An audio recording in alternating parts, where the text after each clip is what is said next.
8-9 tout à l'heure. À vous de réagir. Quel est votre meilleur moment, un souvenir aussi, avec qui vous regardez l'Eurovision, vos souvenirs d'antan par exemple, au 3063 et sur la page Facebook, le 6-8 RTBF. Elle nous rejoint ce jeudi matin, c'est Yasmine Lamis, elle est avocate, elle nous rappelle nos droits et en plus elle le fait avec le sourire. Alors vous, pensez bien que dans le 6-8, on l'engage. On va parler de l'achat de maison. On va rappeler nos droits. Bonjour Yasmine. Bonjour Sarah, bonjour tout le monde. En effet, aujourd'hui je vais vous parler de l'achat d'un bien.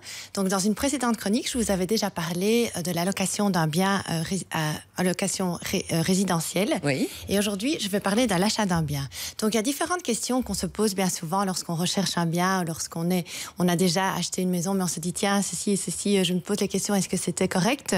Alors, c'est des questions que je vais poser avec les réponses habituelles qu'on se donne. Alors, la première chose dont je vais vous parler, c'est la vente de gré à gré. Alors, qu'est-ce que c'est? C'est particulier à particulier? Voilà, particulier à particulier. Donc, c'est quand l'acheteur et le vendeur s'entendent sur le prix et sur la détermination d'un bien. Alors, il peut arriver qu'on négocie la réduction du prix.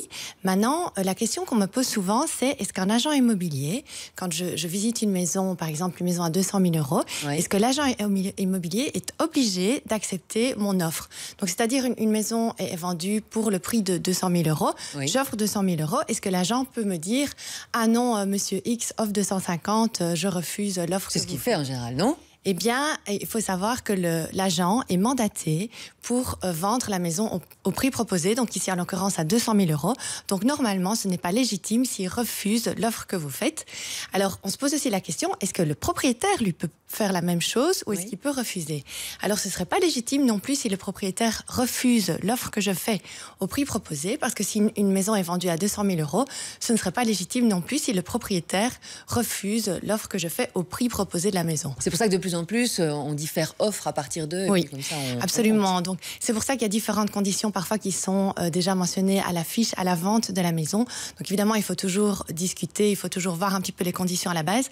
Mais de façon générale, ni le propriétaire ni l'agent peuvent refuser l'offre. Et qu'en est-il des options? Alors, option, qu'est-ce que c'est une option? Alors, une option, il faut savoir que c'est différent d'une promesse de vente ou d'une promesse d'achat. Oui. Donc, pour une option, on a droit à un délai de réflexion. Donc, pendant ce délai de réflexion, on va pouvoir en profiter pour vérifier si le bien est correct, c'est-à-dire via une expertise, Oui. ou alors vérifier au niveau du contrat de prêt qu'on voudrait contracter et voir si le prêt pourrait être accepté. Donc ça, c'est un délai de réflexion qui nous est permis. Par contre, pour une promesse de vente ou d'achat, il n'y a pas de délai de réflexion. Donc à partir du moment où le vendeur fait une promesse de vente ou l'acheteur fait une promesse d'achat, eh bien, à partir du moment où c'est accepté par l'autre partie, eh bien, le compromis est définitif et on ne sait plus faire marche arrière. Donc ça, c'est une grosse différence. Et l'option, on ne met pas de sous non plus. Non, on ne met pas de sous. Donc ça, il faut Le savoir. compromis, on s'engage financièrement. Oui. Aussi. Normalement, on ne peut pas demander de l'argent. Je sais que parfois on le fait, mais normalement, on ne peut pas. Et puis, il faut signer l'acte. Alors, il faut signer l'acte. Donc, avant l'acte, il y a le compromis de vente. Oui. Donc, il y a le dicton qui dit le compromis de vente vaut vente. Donc, il faut savoir que le compromis de vente, il est définitif. Ça a la même valeur juridique que l'acte authentique, que l'acte notarié. Alors, ça, c'est les parties qui le signent. Et alors, après, il y a l'acte authentique, effectivement, chez le notaire. Alors, pourquoi est-ce qu'on signe un acte authentique? Eh bien, c'est important parce que le notaire peut faire certaines recherches nécessaires pour vérifier si la transaction est à l'abri de toutes les mauvaises surprises. Par exemple, on se rend compte qu'il y a des servitudes sur le bien, ou on se rend compte que le bien est toujours grevé d'une hypothèque, ce que nous, on ne pourrait pas toujours savoir sans passer par un notaire, évidemment. Évidemment. Évidemment. Ah, ça rappelle des souvenirs. C'est toujours un stress quand on achète une maison. Et alors, qu'est-ce qui se passe si finalement on n'achète pas? Qu'est-ce qui se passe si on n'achète pas? On se retire de la vente, en fait. Voilà. Alors, qu'est-ce qui se passe si le vendeur ou l'acheteur nous fait fond bon? Donc ça, c'est aussi une question qu'on me pose souvent. Il y a plusieurs pistes à mener. Donc la première, c'est il faut toujours envoyer une mise en demeure.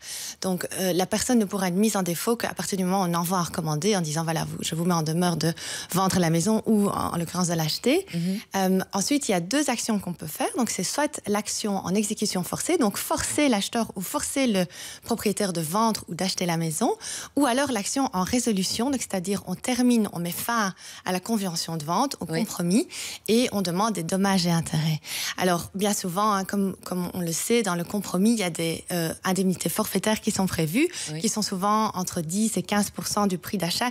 Et alors, cette indemnité permet d'indemniser le vendeur ou l'acheteur dans le cas où l'autre partie se rétracte. Et oui, c'est pas simple tout ça. Et justement, vous êtes là pour nous éclairer, donner des conseils aussi. On continue à parler de l'achat de la maison avec aussi les frais de notaire, etc. Et puis le temps aussi entre le compromis et l'acte. On verra ça avec vous, Yasmine, d'ici quelques minutes. 6h15, beaucoup plus rigolo. Peridaisa, ça vous dit d'y aller en famille. En plus, vous pouvez choisir le jour, le moment où vous y allez. J'ai un pack famille, 2 places pour les adultes, plus 2 places pour les enfants, pour y aller donc en famille, quand vous voulez. On joue maintenant par SMS, c'est le 6003, c'est en 5 cents le message envoyé. C'est pas cher pour 4 places à Peridaisa.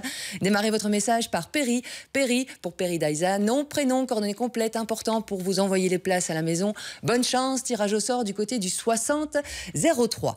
On va rencontrer Luc maintenant, un passionné de grenouilles. Alors il a créé un espace, un étang didactique, donc on apprend plein de choses aussi grâce à lui. Nos collègues de Quel temps l'ont rencontré? On dresse le portrait tout de suite, on regarde.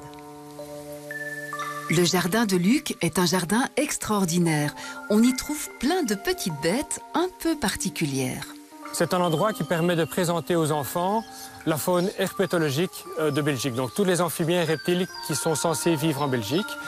Mais on peut trouver des salamandres, différentes espèces de tritons. On peut trouver des rainettes. On peut trouver des sonneurs à ventre jaune, qui est très rare et qui maintenant est réintroduit. Natagora d'ailleurs fait des gros efforts à ce sujet-là. Il y a plusieurs espèces de crapauds différentes. Il y a 26 espèces au total d'amphibiens et reptiles en Belgique.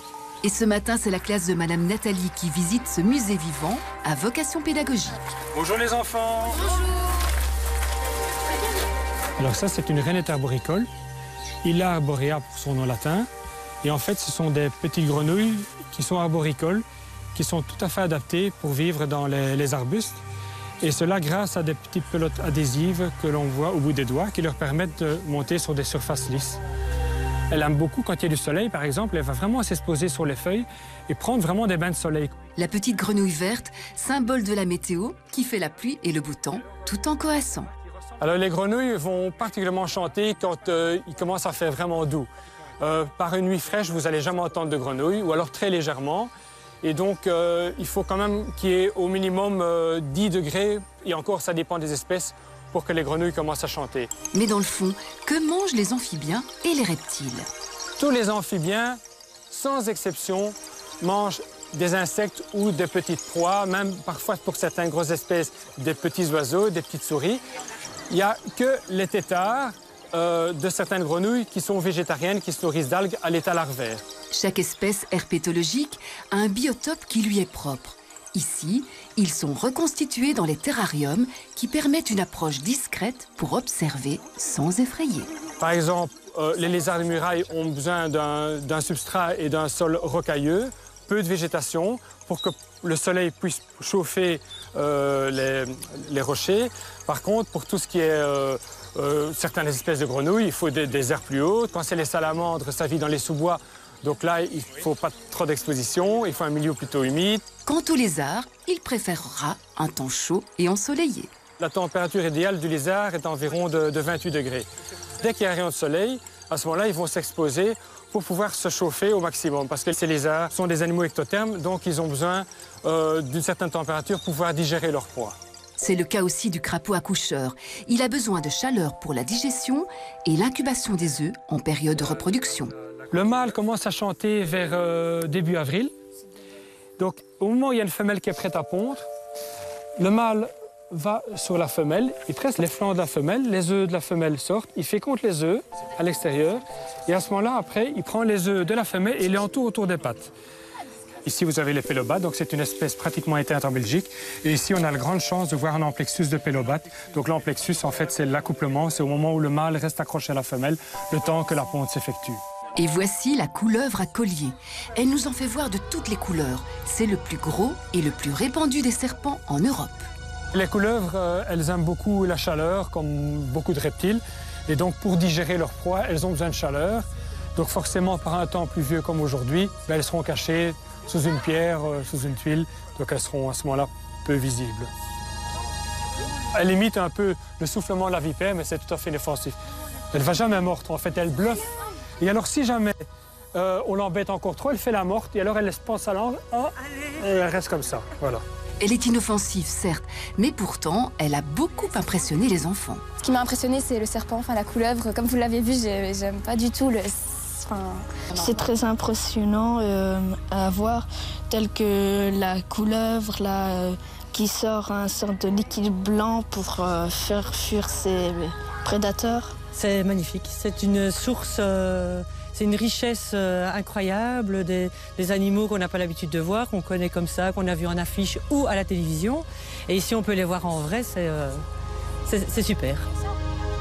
Quel jardin magnifique, ça fait bizarre de voir des serpents et des couleuvres comme ça de grand matin. Luc est passionné, il partage son savoir aussi. Si ça vous dit, vous voulez y aller avec votre classe, le parc s'appelle Herpetolia. Herpetolia, vous avez toutes les infos sur le net. Rendez-vous avec l'équipe de Quel Temps tout à l'heure. On va parler des drones, de l'espace drone, un endroit où on peut se former au drone, au pilotage des drones en toute légalité, Madame l'avocate. En toute légalité, évidemment. Rendez-vous tout à l'heure avec l'équipe de Quel Temps à 12h40. RTBF Mobile Info ce matin, 6h21 avec vous, Marjorie Bilot. Marjorie, on dirait une aventurière dans votre robe comme ça. Vous êtes prête pour l'aventure. Par contre, pas trop d'aventure sur les routes. C'est assez calme ce matin. Oui, exactement. Voilà, 52 km nous dit le mobilomètre pour l'instant de ralentissement sur l'entièreté du réseau. Et si on zoome sur la capitale, eh bien, on voit qu'en fait, on va commencer tout doucement à perdre 5 minutes de Alost jusqu'à Grand-Bigard sur le 40. Et puis, un petit peu aussi du côté de Famille-Heureux jusqu'à Arken-Feluy, évidemment, sur le 19, ça va commencer un petit peu à se charger. Mais tant qu'il n'y a pas d'accident signalé ce jeudi, tant mieux, donc prenez la route en étant rassurés pour le moment. Surtout que, eh bien, ce matin, il va faire globalement sec. On aura un peu plus de nuages sur le sud, quelques petites averses possibles, mais c'est surtout l'après-midi que les averses, eh bien, auront un peu plus, risquent un peu plus, voilà, de tomber, avec parfois des coups de tonnerre par endroit. Donc, ce sera un peu le même topo qu'hier après-midi, averses parfois intenses et donc parfois orageuses, mais surtout sur la moitié sud du pays, comme on le constate, avec 22 degrés au niveau des maxima sur Bruxelles. Alors demain, même topo, à nouveau au matin, normalement un temps sec avec des éclaircies, puis l'après-midi, à nouveau ce risque d'averses parfois orageuses, donc après-midi avec une chute des températures progressive demain après-midi, puis demain pendant la nuit de vendredi à samedi. Moi, je trouve ça samedi, on l'a dit, 12 km, non, 12 degrés maximum. Et puis samedi, quelques averses possibles. Donc un week-end encore mitigé et variable, Sarah. Merci beaucoup, Marjorie. Nettement plus frais, on le voit. Alors, on n'est pas d'accord. En régie, moi, Yasmine et moi, on voulait vous mettre la chanson d'Indiana Jones. Et en régie, on dit, oh non, pas Indiana Jones. Ah, mais ils le mettent quand même. On l'a déjà fait, celle-là. Spéciale dédicace pour vous, Marjorie. Vous êtes prête pour l'aventure. À tout à l'heure. On se retrouve dans 10 minutes exactement. Si vous quittez la maison, merci la régie. Si vous quittez la maison, rendez-vous sur Vivacité avec la bonne musique et surtout les infos qui vous concernent qui arrivent dans 7 minutes maintenant. Notre fil rouge, on parle de l'Eurovision évidemment ce soir, demi-finale avec Laura Tesoro, notre représentante belge. Du coup, quel est votre meilleur moment de l'Eurovision? Est-ce que vous aimez encore le programme aujourd'hui, l'Eurovision qui fête ses 60 ans? Il y a Jérémy qui est connecté, qui nous dit « J'aime la musique, donc j'aime l'Eurovision, même si c'est devenu un concours très politisé. » Je prends comme exemple la victoire de l'Autriche avec, il y a 2 ans, Conchita Wurst. Le show est magnifique. On découvre de nouvelles cultures via la musique. Ce qui est beau, c'est la 4e place de Loïc Notet. Et ça, c'est une grande fierté, évidemment.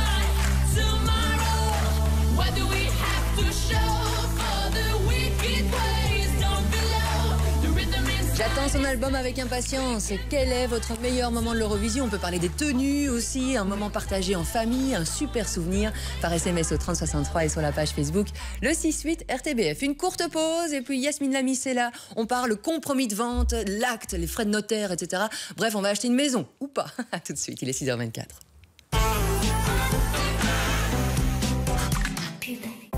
En tant que leader du marché en Belgique, Willems peut vous proposer votre véranda au meilleur prix. Willems, maître constructeur en véranda.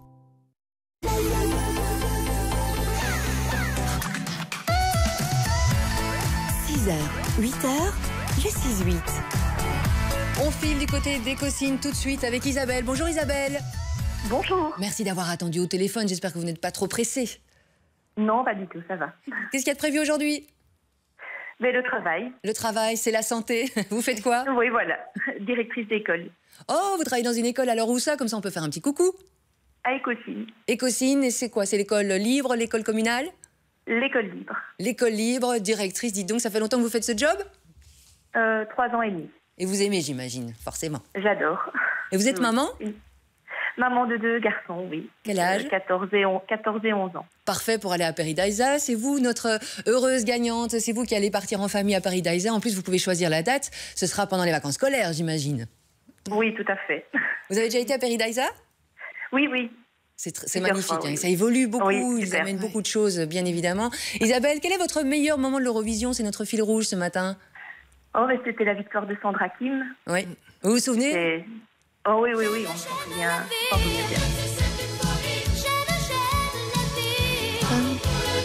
Sandra, on t'aime, évidemment. On est tous fiers de toi, forcément, même 30 ans plus tard. On vous embrasse, Isabelle. Bon boulot.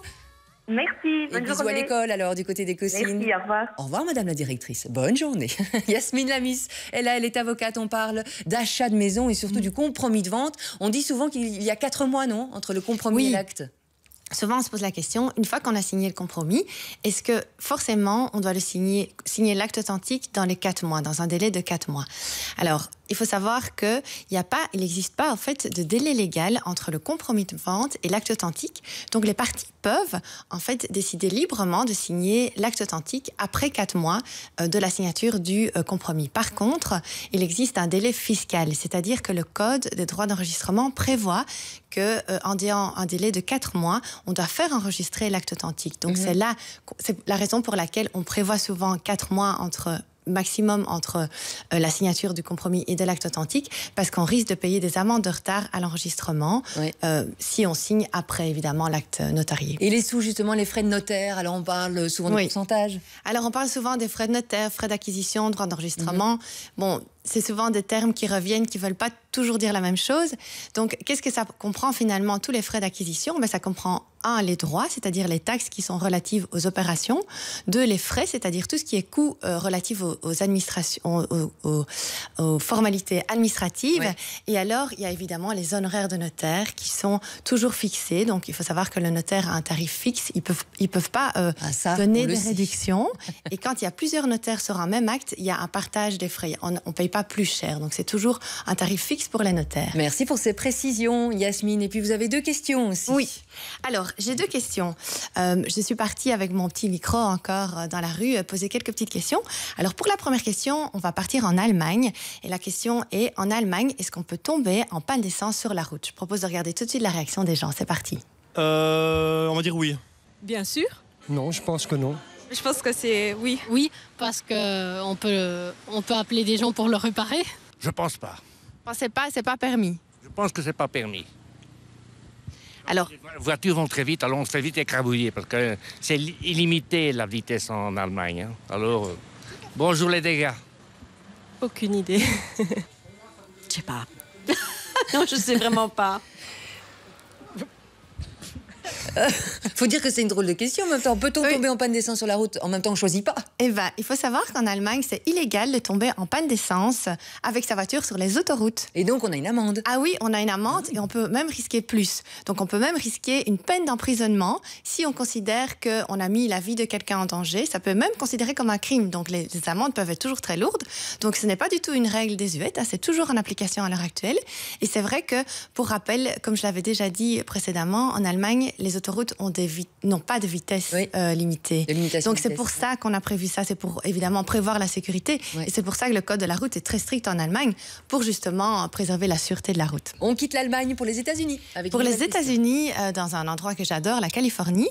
Alors la question que j'ai posée à différentes personnes dans la rue, c'est aux États-Unis, qu'est-ce qu'on ne peut pas faire pour protéger les papillons? Je propose de regarder tout de suite leur réaction. C'est parti. Les capturer. Les attraper. Les attraper, les tuer. Les attraper. La chasse aux papillons? Je sais pas. Je sais pas. On ne peut pas les mettre dans un bocal, comme les enfants jouent avec là. Pas tuer des fleurs, pas enlever des plantes, je pense. Et vous avez retrouvé Léopold II alors? Ah oui, je l'ai retrouvé. Il est toujours très content de faire les interviews. Qu'est-ce qu'on peut ne pas faire? Oui, il est capturé, j'imagine. Ah bah oui, il est chassé les papillons. Oui. Donc, j'ai dit, en Californie, il y a une petite ville qui est juste magnifique. On verra les photos là bientôt. Ça s'appelle Pacific Grove. C'est en dessous de San Francisco, sur la côte, tout près de Monterey Bay. Et là, en fait, il y a cette interdiction qui est toujours d'application à l'heure actuelle, qui interdit de chasser ou de maltraiter les papillons. Et on risque aussi des amendes très lourdes si on contraint cette règle. Et alors, le but, évidemment, c'est de préserver la vie et la race des papillons. Dans cette ville de Pacific Grove, il existe un parc juste extraordinaire où on peut visiter des centaines de papillons, des papillons de toutes les races, dont les papillons monarques, qui sont une espèce assez rare, apparemment. Et il y a même une taxe locale qui a été votée il y a quelques années pour créer ce parc. Et d'ailleurs, pour la petite histoire, la ville de Pacific Grove a un surnom de Butterfly Town in USA. La ville des papillons. C'est juste magnifique. Et puis on a vu plein de couleurs grâce à vous. Rien que pour ça, merci Yasmine. Bon réveil, il est 6h30. Les titres de l'actualité avec vous, Nathalie Servet, bonjour. Bonjour Sarah, bonjour à tous. Jean-Claude Marcourt a tranché. Le ministre de l'Enseignement supérieur va mettre en place un concours éliminatoire à la fin de la première année de vétérinaire. Objectif, diminuer le nombre d'étudiants qui est beaucoup trop élevé. Nous entendrons dans le journal la satisfaction d'une étudiante en 3e année de vétérinaire. Le palais de justice de Bruxelles, une nouvelle fois sous haute surveillance. 6 suspects des attentats de Bruxelles, dont Mohamed Abrini, l'homme au chapeau, comparaissent devant la chambre du Conseil ce matin. Les juges doivent décider de prolonger leur détention d'1 mois. Les prix des pommes et des poires au plus bas depuis 2009. 45 centimes le kilo pour les poires, 35 centimes le kilo pour le pomme. Il n'y a pas si longtemps, ces prix étaient pratiquement 2 fois plus élevés. Pour le syndicat agricole flamand, ce sont actuellement des prix à pleurer. Du côté wallon, le constat est le même. Dans le journal, nous irons chez un producteur qui a trouvé des alternatives. Côté football, c'est aujourd'hui à midi que Marc Wilmots, l'entraîneur des Diables Rouges, donnera sa sélection des 23 joueurs retenus pour le prochain Euro en France, un Euro qui commence le 10 juin. Manuel Jousse nous dira quels sont les joueurs qui sont certains et quelles pourraient être les surprises du chef. À midi, c'est donc, bientôt. C'est bientôt. 5h30. Merci beaucoup Nathalie. Les infos arrivent beaucoup plus vite, c'est dans une petite demi-heure. Ce sera le journal de 7h.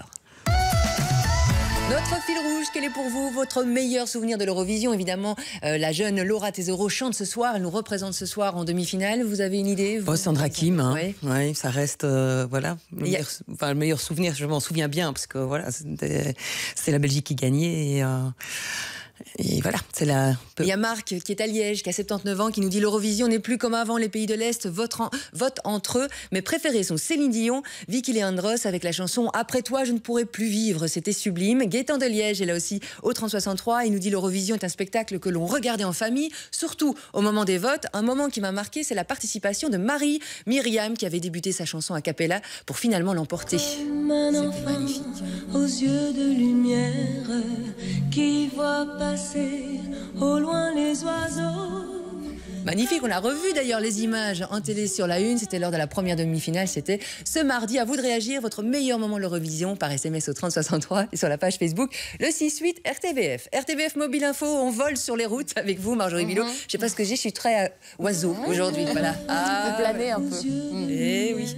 Est-ce que ça vole sur les routes ou pas? On va vite? Oui, ça pourrait. Oui, c'est vrai qu'il ne faut pas aller trop vite non plus, mais à certains endroits, ça ralentit un tout petit peu, ce qui est tout à fait normal. Vous êtes plus nombreux, par exemple, à rejoindre la capitale. Alors, on va rentrer justement dans ce ring et surtout sur le 19 qui vient de Mons pour aller voir qu'en fait, voilà, on atteint maintenant 12 minutes supplémentaires des ralentissements à partir de Famille Heureux. Circulation ralentie jusqu'à au titre pratiquement, donc en direction du ring. Et puis, ce sera le 40 qui vient de Gand, qui sera là aussi un peu plus chargé ce matin, un peu plus d'un quart d'heure, ce qui est normal.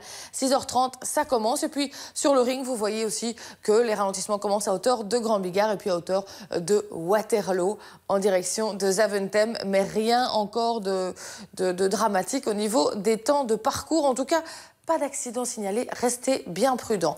Surtout que ce matin, normalement, on aura des nuages un peu plus sur le sud que sur le nord, mais le temps sera généralement sec ce matin. Après-midi, par contre, de nouveau, un petit risque d'averse, surtout sur la moitié sud du pays. Normalement, le centre et le nord devraient être épargnés, mais on a toujours ces averses qui pourront parfois être orageuses, parfois intenses, un peu comme hier. Et d'ailleurs, demain, on remet à nouveau ça sur la table, puisque nous avons encore ces petits risques d'averses qui peuvent arriver, surtout en après-midi. Le matin, on est souvent à l'abri. Alors, les températures, elles, eh bien, on le sait, elles vont chuter. Hein. Ce week-end, ce sera pour quelques jours. C'est un peu comme si on retombait dans une période un peu automnale pour quelques jours. Donc voilà, patience. Il va pleuvoir un tout petit peu samedi par endroit, puis dimanche un peu plus que samedi.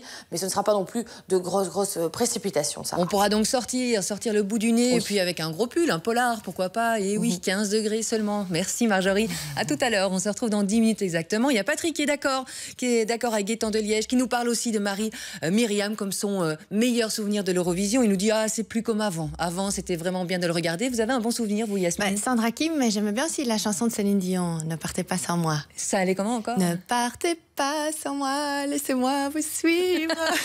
Il y a Denise qui est connectée aussi, belle voix. Denise connectée sur la page Facebook Le 6-8 RTBF qui nous dit bonjour à toute l'équipe. Moi j'adore les décors à l'Eurovision. Et mon plus beau souvenir, c'est Sandra Kim. Et l'année 2000 aussi, avec le Danemark. Je me souviens du titre Vol sur les ailes de l'amour. Très belle chanson et musique. On reste dans les vols, dans les oiseaux. C'est Denise de Ciné qui nous écrit ça sur la page Facebook. Continuez, on partage nos meilleurs moments de l'Eurovision par SMS au 3063 et sur le 6-8 RTBF. Elle nous rejoint ce jeudi matin, c'est Chantal van der Bremt. Elle est nutritionniste, elle nous donne des conseils. On en a besoin évidemment pour bien manger, bien vivre, bien digérer. Bonjour Chantal, bienvenue. Merci. Et ce matin, peut-être que vous êtes au yaourt. On parle yaourt. Oui, voilà, on va parler yaourt. Alors, vous en mangez, vous, des yaourts? Oui. Pas assez, mais... Pas assez. Peut-être que c'est pas nécessaire d'en manger beaucoup non plus, on verra ça ensemble. Mais vous voyez bien que dans les rayons, il y a plein de yaourts partout, de toutes les couleurs. C'est des yaourts entiers, des yaourts maigres, ils sont brassés, ils sont fouettés, toutes les couleurs. Voilà. Il y a des épices aussi, parfois. Pas trop chez nous, mais aux États-Unis, entre autres, il y a pas mal de yaourts aux épices. Alors voilà, pourquoi tout cet engouement pour les yaourts?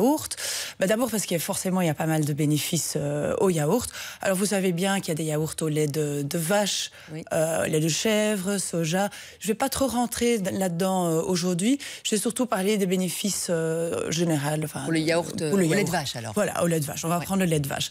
Alors, bénéfice principal, ce sont forcément les bactéries qui s'y trouvent, qu'on appelle les bonnes bactéries. Alors il faut savoir que dans l'intestin, il y a une espèce d'écosystème entre les bonnes bactéries et les mauvaises, on va dire. Il y en a quand même de temps en temps, malheureusement. Et il faut avoir évidemment une majorité de bonnes bactéries. Alors pourquoi? Parce que entièrement, il y a toute une population qui a dans l'intestin, et que l'intestin, quand il est en déséquilibre, il fonctionne mal. Et à partir du moment qu'il fonctionne mal, il y a toute une série de choses qui fonctionnent mal dans notre corps. L'intestin va soigner pour notre immunité. À 70%, ce qui est pas mal quand même. Donc 70% de notre immunité se passe par des cellules que l'intestin crée. Alors à côté de ça, il y a aussi l'absorption de minéraux, de vitamines. L'intestin va aussi en produire des vitamines, la vitamine K entre autres, va soigner pour une bonne digestion de l'alimentation. Donc vous comprenez que c'est très important. C'est le moteur de la digestion. Voilà, c'est le moteur de notre immunité, de la digestion. Alors à côté de ça, ce qui est intéressant aussi dans les produits laitiers, donc le yaourt en l'occurrence, c'est les bonnes protéines. Donc les sportifs le savent. Dans le lait, il y a pas mal de bonnes protéines qui sont facilement assimilables. Donc ça, c'est une bonne chose. Facilement assimilable, ça veut dire que le corps l'absorbe bien. Parce qu'on parle toujours de ce qui se trouve, on va dire, dans l'alimentation, donc les vitamines, les minéraux, les acides aminés, etc. Mais est-ce qu'on les absorbe? Donc, est-ce que l'intestin les absorbe? Donc, c'est vrai que les protéines sont facilement absorbées par l'intestin. C'est pas parce qu'on les mange qu'on les absorbe, en fait. Voilà, exactement. Oui, tout à fait. Donc, il y a l'entrée et puis il y a la sortie. Oui, non, ça, on a compris. On parle de l'intestin, voilà. Oui, ça peut arriver. Et oui, forcément. Alors, pour vous... Parce que je pense à un truc, vous êtes un peu yin et yang.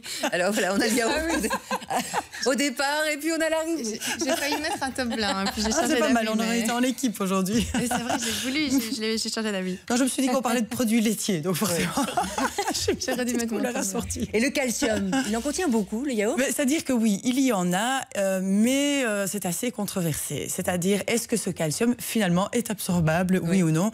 Certes, oui, il y a une partie qui l'est, peut-être pas autant que ce qu'on pense. Et là, voilà, les experts de la nutrition, c'est un petit peu comme le lait, d'une manière générale, sont pas tout à fait d'accord sur le fait que ce calcium est absorbé convenablement. Mais il y en a, et il y a certainement une quantité qui est absorbée, donc je pense que c'est toujours une bonne source de calcium. Et nous, les Belges, on mange beaucoup de yaourt? Eh bien, c'est-à-dire que Vu les rayons, oui. Vu les rayons, oui. Il y a beaucoup de choix, et on se trouve un petit peu à cheval entre le yaourt et le dessert. Alors, 7 personnes sur 10 vont plutôt choisir un yaourt qui n'est pas un yaourt nature. Donc, coloré, avec des fruits, des petits morceaux, toutes sortes de yaourts. Ouais. C'est déjà une partie de la population. Et puis, parmi ceux qui en mangent, une petite moitié choisissent le yaourt pour raison de santé. Et quelque part, il y a quelque chose d'ironique là-dedans, dans le sens que comme on choisit plutôt le yaourt qui est édulcoré, parce que malheureusement, c'est rarement un yaourt avec des fruits nature, enfin tout à fait nature, on va dire, dedans, et que c'est fort chargé en sucre, en épaississant, en colorant, eh bien c'est plus tout à fait un produit santé, voire même l'inverse, parce que malheureusement, le sucre va venir déstabiliser cet écosystème intestinal, comme on l'appelle. Donc, c'est-à-dire que le sucre va venir nourrir les mauvaises bactéries de votre intestin. Vous avez posé le problème, Chantal, d'un air grave. Vous avez des solutions aussi, on en parle dans quelques minutes. Il y a beaucoup de yaourts, tous ne conviennent pas à tout le monde. Évidemment, on va faire le choix avec vous, le tri. Chantal, d'ici quelques minutes, si vous aimez les yaourts, restez là. On parle de l'Eurovision, évidemment, avec Laura Tesoro, qui chante ce soir pour la Belgique, pour la 2e demi-finale. Et regardez comme elle était Mimi à l'époque. On a tous regardé, on a tous vibré grâce à elle. Sandra Kim, 30 ans plus tard, Sandra Kim qui a pas mal cartonné, surtout en Flandre, côté musique, après l'Eurovision. Chez nous, en Wallonie, c'était plutôt galère. Alors, quel est son regard par rapport à sa victoire il y a 30 ans? On écoute ça tout de suite. L'âge moyen de participants cette année est particulièrement jeune. Et parmi les plus jeunes, voici Sandra Kim qui nous interprète « J'aime la vie ».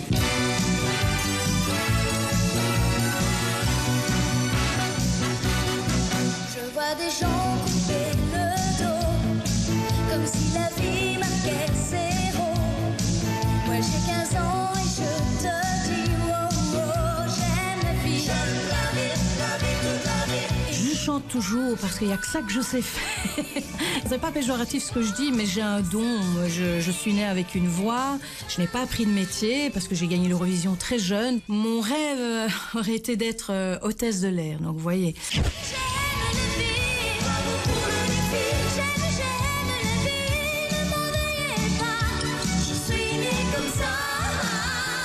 Quand je regarde les images de l'Eurovision, je regarde ça avec tendresse, évidemment, parce que c'est une petite fille qui chante, qui a 13 ans et demi. Maintenant, j'en ai 43, donc vous voyez, 30 ans se sont écoulés. Mais c'est toujours très sympa à regarder, ça me fait plaisir. And finally, Belgium. Belgium, welcome.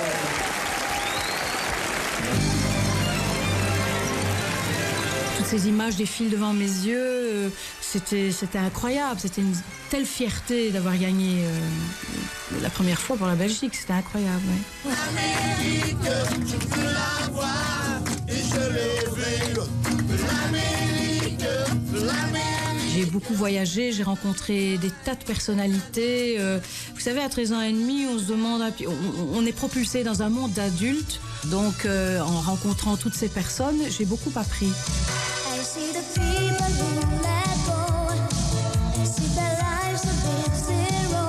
Ça a été un hit, un tube, c'était partout, sur toutes les ondes. Ça a marqué effectivement les esprits et tout le monde chantait ça.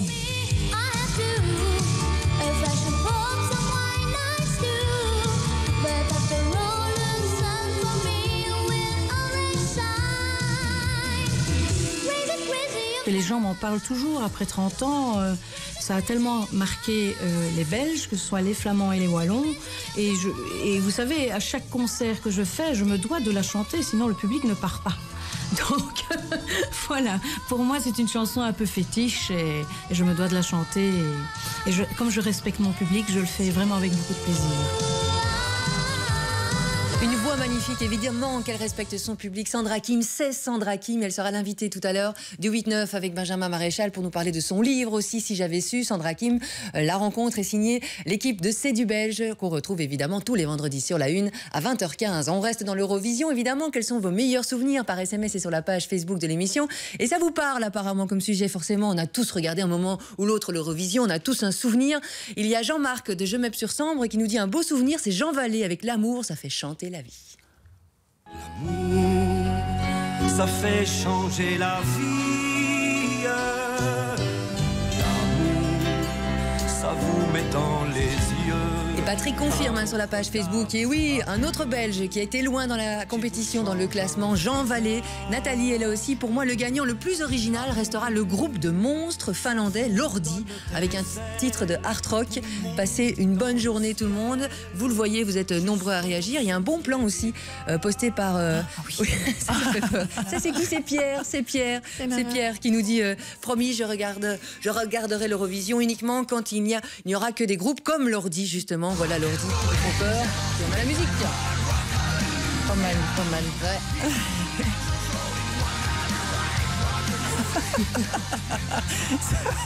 Vous croyez que j'ai mes chances? Oui, je pense. Et il y a Daniel aussi qui a posté, si vous êtes connecté, pourquoi pas. C'est un lien en fait, c'est un recap de toutes les chansons proposées ce soir. Ça s'appelle Eurovision Song Contest 2016, le recap d'All Songs à trouver sur YouTube ou sur le net évidemment. Merci à Daniel pour ce bon tuyau. 6h45, elle nous donne les bons conseils aussi concernant les routes. Faut-il partir plus tôt ou pas ce matin? A priori, ça se passe normalement. C'est une journée assez classique, Marjorie Bilot.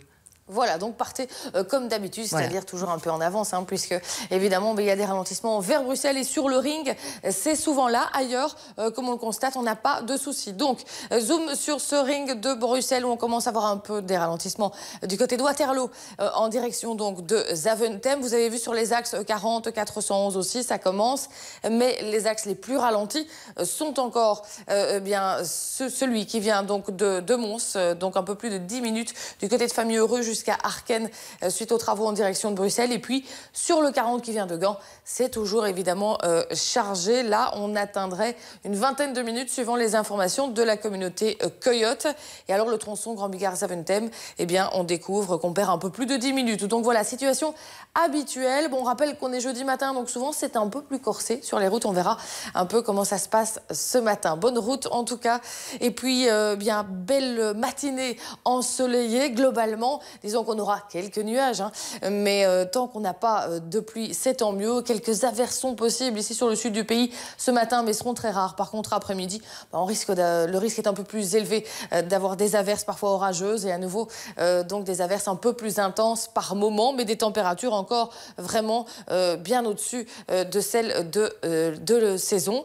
Et puis demain, ce sera exactement le même topo pour terminer la semaine, mais va y avoir de l'air plus frais qui va entrer sur le pays la nuit de vendredi à samedi et même déjà vendredi fin d'après-midi. Et cette chute des températures, on va la ressentir vraiment samedi matin avec pour les minima 7 degrés sur Bruxelles, 12 pour les maxima. Quelques averses, mais ce sera très faible. Et dimanche, un peu plus d'averses que dimanche, Sarah. Avec 12 degrés seulement pour samedi de moyenne, 15 pour dimanche. Et oui, il va faire plus frais. Merci beaucoup Marjorie, à tout à l'heure. Je retourne dans ma cabane, à tout à l'heure. Excellent. À tout à l'heure, on se retrouve dans 10 minutes exactement. Ah, ça vous va bien la cabane. Vos souvenirs de l'Eurovision. Il y a Patrick qui se souvient sur la page Facebook, le 6-8 RTBF. Ah, quel choc pour moi ce soir-là. Du haut de mes 13 ans, un groupe OVNI envahit l'écran. ABBA et son chef d'orchestre, évidemment ABBA et Waterloo.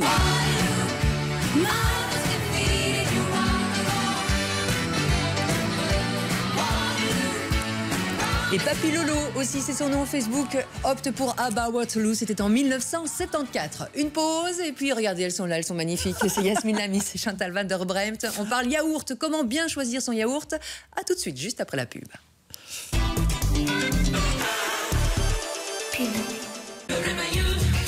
Robert Mailleux fête ses 40 ans de carrière. Fêtez-les avec moi. Profitez des journées anniversaires au Meuble Mailleux. Neupré, Namur, Bastogne. Et sur meublemailleux.com.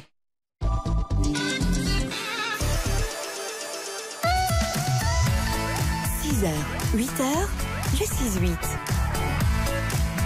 Bon réveil chez vous, bienvenue si vous nous rejoignez. Comment bien choisir son yaourt? Ah, tout un programme parce qu'ils envahissent les rayons. On a de tout, de l'écrémé, demi-écrémé, sucré, pas sucré, aux fruits, pas aux fruits, mixé, pas mixé. Que faire, Chantal? Aidez-nous. Que faire Eh bien, on a constaté que, comme j'avais dit, 7 personnes sur 10 va plutôt vers le yaourt, on va dire, sucré, coloré, etc. Alors, il y avait les experts, il y a certains experts en nutrition, je trouve ça très rigolo, qui disent c'est tellement sucré, autant donner un paquet de bonbons avec un verre de lait. Carrément. Carrément. Bon, on va un petit peu, comment dire, relativiser tout ça. Il faut savoir que c'est à peu près 3 fois plus sucré qu'un yaourt nature. Donc, vous me voyez arriver sur... Il y a combien de cuillères de sucre, là, dans un petit pot de Eh bien, c'est une bonne question. Je ne sais pas en termes de sucre. Mais disons dans un petit pot, il y a à peu près 12 grammes, entre 12 et 16 grammes de sucre. Ça, c'est beaucoup. Quand même. Quand on prend un yaourt nature, il y a plutôt entre 3, 4 à 5, 6 grammes de sucre. Et on le goûte aussi. On le goûte et c'est forcément ça que les gens vont rechercher, c'est ce goût un peu plus doux. Car c'est vrai que le yaourt, sinon, a un goût assez sûr, évidemment. Oui, c'est vrai. Et donc, c'est ça qu'on essaye de fouiller un petit peu. Donc, l'idéal, ce serait de se réhabituer. Alors, il y a quelques astuces pour ça. Donc, quel est le meilleur yaourt? En bref, c'est quoi? C'est le yaourt nature. Auquel vous rajoutez éventuellement un fruit nature, entier. C'est peut-être contraire à ce que vous pensez. Oui, pourquoi? Pourquoi entier? Parce que dans l'entier, il y a forcément toutes les graisses qui sont présentes et tout type de graisse. Et dans tout type de graisse, je veux dire aussi les oméga-3 qui, je le répète et je le répète, ce sont de très bonnes graisses pour nous, les oméga-3. Donc, cela se trouve encore dans les yaourts entiers. Alors, si vous avez l'occasion, c'est toujours pas mal d'en avoir plutôt un biologique. Oui. Et à ça se rajoute aussi l'éventualité de faire son yaourt soi-même. C'est franchement pas compliqué. Donc, il y a les yaourtières que vous pouvez acheter dans tous les grands supermarchés d'électroménager. À base de lait, alors? Voilà. Et alors, il y a 2 façons de faire les yaourts soi-même.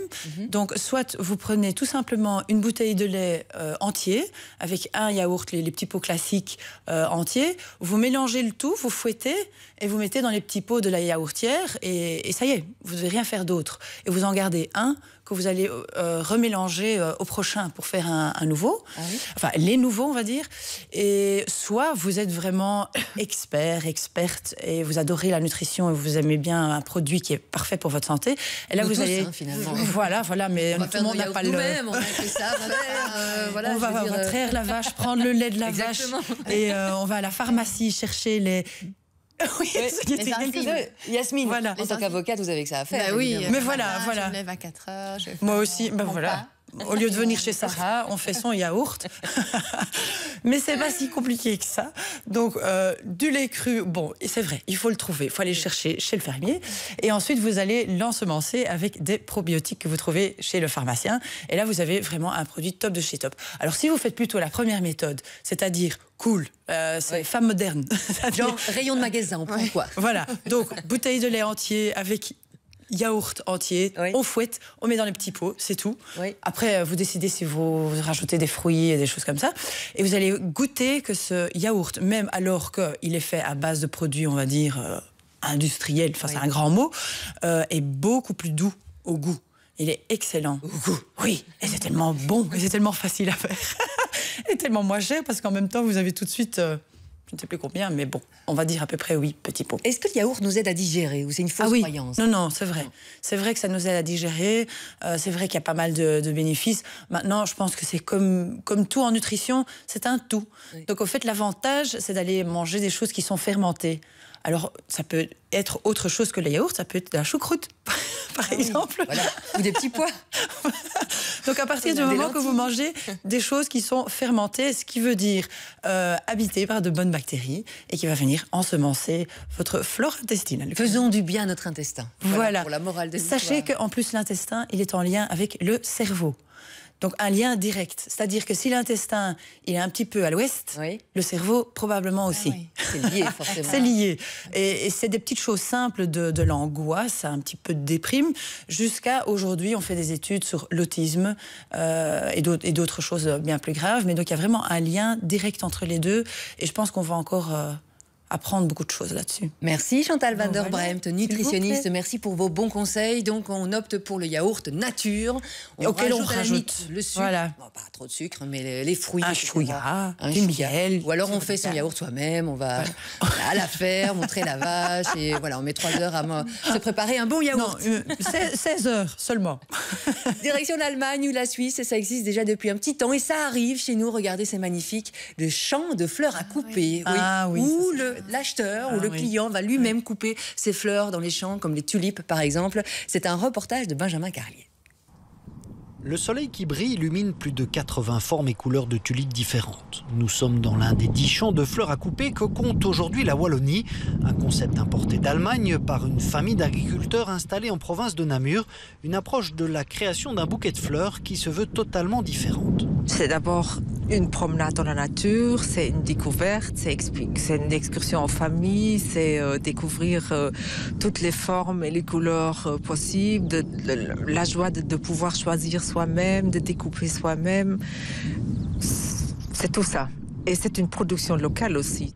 Et avec le retour tant attendu du beau temps, les clients sont au rendez-vous ce matin. Sarah, 7 ans et demi, vient cueillir quelques fleurs avec son petit frère et sa maman. J'ai accueilli toutes sortes de fleurs, des mauves ou des rouges ou des roses ou des blanches ou des jaunes. Et alors tu vas en faire quoi de ces fleurs ? Je vais les mettre dans un vase et les offrir à ma mamie.